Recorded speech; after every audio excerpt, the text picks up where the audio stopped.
சென்னை எழும்பூரில் இடைநிலை ஆசிரியர்கள் 7வது நாளாக போராட்டத்தில் ஈடுபட்டு வருகின்றனர். இது தொடர்பான கூடுதல் தகவல்களோடு இணைப்பில் இருக்கிறார் எமது செய்தியாளர் வினோத். அவரிடம் விவரங்களை கேட்டு பெறலாம். வினோத், தற்பொழுது அங்கு இருக்கக்கூடிய போராட்டக்காரர்கள் முன்வைக்கக்கூடிய கோரிக்கைகள் என்னவாக இருக்கின்றன? கள தகவல்கள் என்னவாக இருக்கின்றன?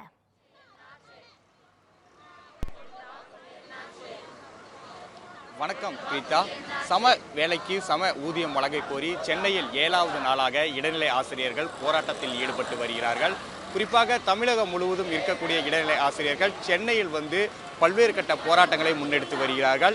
இதன் ஒரு பகுதியாக நேற்று சென்னை டிபிஐ வளாகத்திற்கு முன்பாக இருக்கக்கூடிய சாலையில் அமர்ந்து கொண்டு 1385 இடைநிலை ஆசிரியர்கள் போராட்டத்தில் ஈடுபட்டிருந்தார்கள். அந்த போராட்டத்தில் ஈடுபட்டிருந்த ஆசிரியர்கள் மீது அங்கிருக்கக்கூடிய நுங்கம்பாக்கம் போலீசார் வழக்கு பதிவும் செய்திருந்தார்கள்.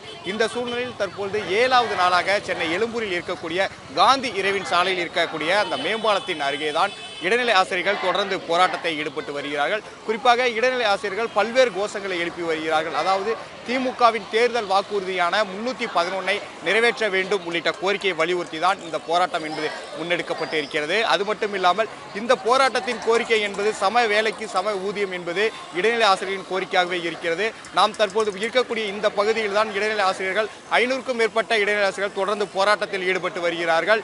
இந்த போராட்டத்தில் ஈடுபடக்கூடிய இடைநிலை ஆசிரியர்கள் நம்மோடு இணைந்திருக்கிறார்கள். அவரிடம் சில கேள்விகளை கேட்கலாம். மேடம் வணக்கம். தொடர்ந்து 7வது நாளாக போராட்டம் நடத்திட்டு இருக்கேன். உங்களோட கோரிக்கை என்ன? அரசு அதை பரிசீலனை செஞ்சா செய்யலையா? வணக்கம் சார். நாங்கள் எங்களுடைய போராட்டம் இன்று 7வது நாளாக தொடர்ந்து நடைபெற்று கொண்டிருக்கிறது.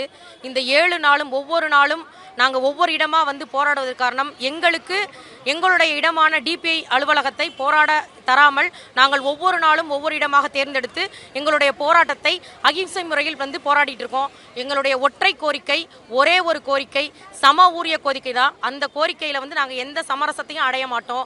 அந்த கோரிக்கை வென்று மட்டும்தான் நாங்கள் இங்கிருந்து போவோம். இந்த கோரிக்கை கிட்டத்தட்ட நாங்கள் 16 ஆண்டு காலமாக நாங்கள் போராடிட்டு இருக்கோம். ஒரு ஆண்டு 2 ஆண்டு இல்லை, இந்த 16 ஆண்டு காலமும் நாங்கள் ஒவ்வொரு விதமான போராட்டங்களை முன்னெடுத்து தற்போது இந்த இடத்துல இந்த 7வது நாள் இந்த போராட்டம் நடைபெற்று கொண்டிருக்கிறது. சம வேலைக்கு சம ஊதியம் அப்படின்றது ஒரே ஒரு ஊதியக்குழு, ஒரு ஊதியக்குழுவும் 10 ஆண்டுகளுக்கு ஒரு முறை போடுவாங்க. அப்படி 10 ஆண்டுகளுக்கு ஒரு முறை போடும்போது நாங்கள் 6வது ஊதியக்குழுவில் பணியில் சேர்ந்தவங்க.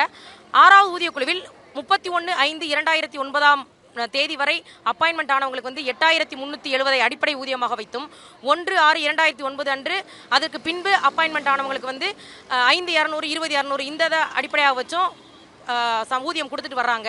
இதில் என்ன வித்தியாசம்னா, ஒரே ஊதிய குழு தான், அடிப்படை ஊதியம் ஒன்றா தான் இருக்கணும். அவங்களுக்கு 8370 அப்படின்னா எங்களுக்கும் 8370 தான். இது எப்படி வந்தது என்றால், 5வது ஊதிய குழுவில் அடிப்படை ஊதியம் 4500, அந்த 4800 பாதி 2250, மொத்தம் 6750.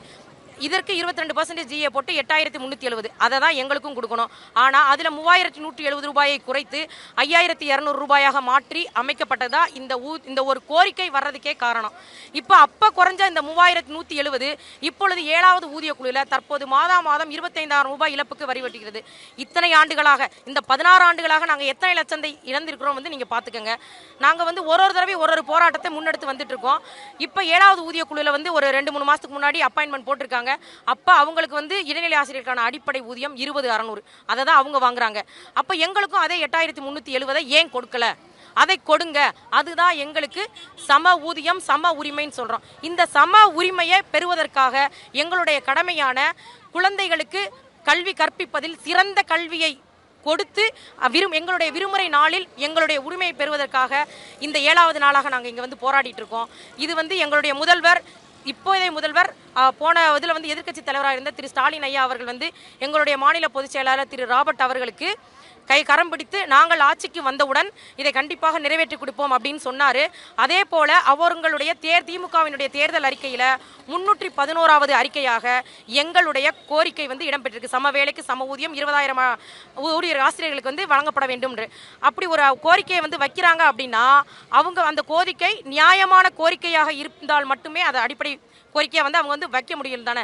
அதை கேட்டு தான் நாங்கள் இப்போ என்ன பண்ணிக்கிட்டு இருக்கோம் அப்படின்னா, 7வது நாளாக போராடிட்டு இருக்கோம். போராட்டம் வெல்லும் வரை, எங்களுடைய கோரிக்கை வெல்லும் வரை எங்களுடைய போராட்டம் என்ன பண்ணிட்டே இருக்கும் அப்படின்னா தொடர்ந்து கொண்டே தான் இருக்கும். நாங்கள் ஒவ்வொரு நாளும் புதுவிதத்தோட வீனிக்ஸ் பறவை எப்படி கீழே விழுந்தாலும் எந்திரிச்சு வந்துக்கிட்டே இருக்குமோ, அதே போல் ஒவ்வொரு நாளும் புத்துணர்ச்சியோட எங்களுடைய கோரிக்கை வெல்லும் வரை, அரசாணை பெறும் வரை எங்களுடைய போராட்டம் தொடர்ந்து நடைபெறும். இதற்கு தற்போதைய பள்ளிக்கல்வித்துறை அமைச்சரும் எங்களுடைய முதல்வரும் வந்து எங்களுடைய மாநில பொதுச் செயலாளரை அழைத்து பேசி எங்களுடைய கோரிக்கையை நிறைவேற்றி வைத்து இந்த புத்தாண்டை இனிய ஆண்டாக மாற்றி தரும்படி நாங்கள் கேட்டுக்கொள்கிறோம். இதே 3 ஆண்டுகளுக்கு முன்னாடி ஒரு புத்தாண்டில் தான் வந்து எங்களுக்கு ஒரு குழு போட்டாங்க. அந்த குழுவோட அறிக்கை இன்னும் கிடைக்கல. இதே சம வேலைக்கு சம ஊதியத்தை முன்னிட்டு தான் அந்த குழுவோட அறிக்கை இன்னும் பெறப்படலை. அந்த குழு அறிக்கை என்ன அது கரெக்டாக இருக்க போய் தான் வந்து அவங்க வந்து கோரிக்கையை வச்சிருக்காங்க. அந்த குழு வந்து அவங்களுக்கே தெரியும். இருந்தாலும் அதை நிறைவேற்றி இன்னைக்கு வந்து எங்களுக்கு சம வேலைக்கு சம ஊதியம் எப்போ வழங்குறாங்களோ, அரசாணை எப்போ தர்றாங்களோ அப்போ இந்த இடத்த விட்டு நாங்கள் போவோம். எங்கள் கோரிக்கை வெல்லும் வரை இந்த இடத்த விட்டு நாங்கள் நகர மாட்டோம். அரசாணை பெற்று மட்டும்தான் எஸ்எஸ்டிஏ இந்த இடத்தை விட்டு நகரும். ஓகே மேடம், நீங்கள் வந்து அரசாணையை வந்து கொடுக்கணும்னு சொல்கிறீங்க. அதே சமயம் இப்போ வந்து இடைநிலை ஆசிரியர்களுக்கு வந்து 3000 ரூபாய் போனஸ் கொடுத்துருக்காங்க. இதை நீங்கள் எப்படி பார்க்குறீங்க? 3000 போனஸ்ன்றது CD பிரிவு ஊழியர்களுக்கு மட்டும்தான். AB பிரிவு இது மாதம் மாதம் பொங்கலுக்கு CD பிரிவு ஊழியர்களுக்கு மட்டும் வருஷம் கொடுக்குறது. இதுக்கும் அதுக்கும் வந்து எந்த சம்மந்தம் இல்லை. ஒரு அடிப்படை ஊதியத்தில் மாதம் 3170 ரூபாய் 6ஆவது ஊதியக்குழுவும் தற்போது வந்து 12 கட்டம் கிட்ட 14000 15000 பேசிக்லேயே வித்தியாசம் வரப்போ மாதம் 25000 இப்போ இழக்கிறோம். ஒரு 3000 ரூபாய் பொங்கல் போனஸுக்கு என்னங்க சார் இது இருக்கு? அதுக்கு இது வருஷத்துக்கு ஒரு முறை கொடுக்குறாங்க இந்த பொங்கல் போனஸ். அதுவும் CD பிரிவு ஊழியர்களுக்கு மட்டுமே. அப்போ அந்த CDயில் தான் நாங்கள் இருக்கோம், ABயில் இல்லை. அப்போ எங்களுக்கான அடிப்படை ஊதியத்தில் குறைபாடு ஏற்பட்டிருக்கிறது. அதை கொடுக்க தான் சொல்கிறோமே தவிர இந்த பொங்கல் போனஸ் 3000த்துக்கும் எங்கள் அடிப்படை ஊதியத்துக்கும் இந்த போராட்டத்துக்கும் அதுக்கும் அந்த பொங்கல் போனஸுக்கும் எங்கள் போராட்டத்துக்கு எந்த சம்மந்தமும் இல்லை. அது CD பிரிவு ஊழியர்கள் நாங்கள் மட்டும் இல்லை, எங்களைப் போல CD பிரிவில் எந்தெந்த ஊழியர்கள் வர்றாங்களோ எல்லாருக்கும் கொடுக்கப்படுவது வருடம் பொங்கலுக்கு. இதுவே வேற டிபார்ட்மெண்ட்டுக்குலாம் தீபாவளி கொடுப்பாங்க போக்குவரத்துக்குலாம். அதை வந்து எங்களுக்கு பொங்கல் கொடுக்குறாங்க CDக்கு மட்டும். இது வருடம் அவங்க கொடுக்கறதுன்னு சொல்றாங்க. இது ஒரு குறிப்பிட்ட ஆட்சி காலத்தில் இதே நம்ம கலைஞர் ஐயா இருந்த காலத்தில் தான் வந்து இது நிறுத்தப்பட்டது. அதனால அவருடைய வாரிசுகிட்ட நாங்கள் கண்டிப்பாக கேட்டு நிற்போம். ஒரு தவறை வந்து எங்கே ஏற்பட்டதோ அவங்ககிட்ட கேட்கணும், அவங்க அதை எங்களுக்கு கலைஞ்சு கொடுக்கலாம்ல. நாங்கள் என்ன சொல்றோம், நாங்கள் எங்களுடைய கோரிக்கை தவறு கிடையாது, எங்கள் கோரிக்கை நியாயமானது, அதை நிறைவேற்றி தரும்படி தான் கேட்கிறோம். அது சரின்னு இருக்க போய் தான் எல்லா அதிகாரிகளும் வந்து நாங்கள் கொடுத்த கிட்டத்தட்ட பல 100 பக்கங்களுக்கு எங்கள் பொதுச் செயலாளர் எங்கள் மாநில தலைமைகள் வந்து ஒரு விளக்கம் கொடுத்துருக்காங்க. இன்று நேற்றில் ஒவ்வொரு அதிகாரி மாறும் போதும் அந்த விளக்கத்தை போய் அவங்க எடுத்துகிட்டு வராங்க. இன்றைக்கி ஒரு அதிகாரி இருக்கலாம், ஒரு மாதம் கழிச்சு வேற ஒரு அதிகாரி மாறலாம். எல்லாத்துக்குமே போய் அவங்க அமைதியாக பொறுமையாக அந்த விளக்கத்தை எடுத்து சொல்லி அவங்களுக்கு புரிகிற மாதிரி எடுத்து சொல்லி தான் இது வந்து நியாயமான கோரிக்கைன்னே சொல்கிறாங்க. அப்படி இல்லைன்னா அந்த கோரிக்கை நியாயமானதுன்னா நான் தான் சொல்கிறேன் சார், தேர்தல் அறிக்கையில் இடம்பெற்றாவே அது நியாயமானது மட்டுமே. நியாயம் இல்லைன்னா அந்த தேர்தல் அறிக்கையில் எங்களுடைய 311 சம வேலைக்கு சம ஊதியன்ற கோரிக்கை வந்திருக்காது. அதை கேட்டு தான் நாங்கள் இங்கே போராடுறோம். எங்களுடைய போராட்டம் வெற்றி பெறும் வரை எங்களுடைய இயக்கமான SSTA இயக்கம் எங்கள் மாநில பொதுச் செயலாளர் திரு ராபர்ட் அவர்களின் தலைமையில் வெற்றி பெற்றுதான் இந்த இடத்தை விட்டு நகரும். நாங்கள் வீனிக்ஸ் பறவையாக வந்து கொண்டே இருப்போம்.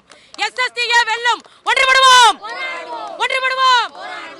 கடந்த 17 ஆண்டுகளாக சம வேலைக்கு சம ஊதியம் வழங்க கோரி இடைநிலை ஆசிரியர்கள் தொடர்ந்து போராட்டம் நடத்தி வருவதாகவும் தங்களுக்கான சம வேலைக்கு சம ஊதியம் வழங்கும் வரை தங்கள் இந்த போராட்டத்தில் இருந்து நகரமாட்டோம் என இடைநிலை ஆசிரியர்கள் தெரிவித்திருக்கிறார்கள். பிரீதா, தொடர்ந்து 7வது நாளாக போராட்டத்தில் ஈடுபட்டு வரும் இடைநிலை ஆசிரியர்கள் பல குற்றச்சாட்டுகளை முன்வைத்ததை நம்மால் பார்க்க முடிகின்றது. கள தகவல்களை வழங்கியமைக்கு நன்றி வினோத். திருநெல்வேலி மக்களே, நம்ம திருநெல்வேலியில உங்களுக்குன்னு ஒரு சொந்த வீடு கட்ட ஒரு பெஸ்ட் சான்ஸ் வந்திருக்கு. Yes, launching G Square Artistic Enclave Thachanallur. திருநெல்வேலியோட ஃபர்ஸ்ட் எவர் கேட்டட் கம்யூனிட்டி, அதுவும் அமிர்தா வித்யாலயம் பக்கத்திலேயே. நம்ம G Squareல மட்டும்தான் no middle man, so no extra charges. அதனாலேயே market price 30 lakhs per cent இருக்கும்போது G Square பிரைஸ் ஒரு சென்ட்டுக்கு வெறும் 6.9 lakhsல கொடுக்க முடியுது. திருநெல்வேலியில எங்க வேணா தேடி பாருங்க, இதை விட கம்மியான பிரைஸ்ல இவ்ளோ தரமான கம்யூனிட்டி கிடைக்க வாய்ப்பே இல்ல. சோ சான்ஸ் மிஸ் பண்ணாம இன்னைக்கே உங்க பிளாட்டை புக் பண்ணிருங்க. G Square Artistic Enclave.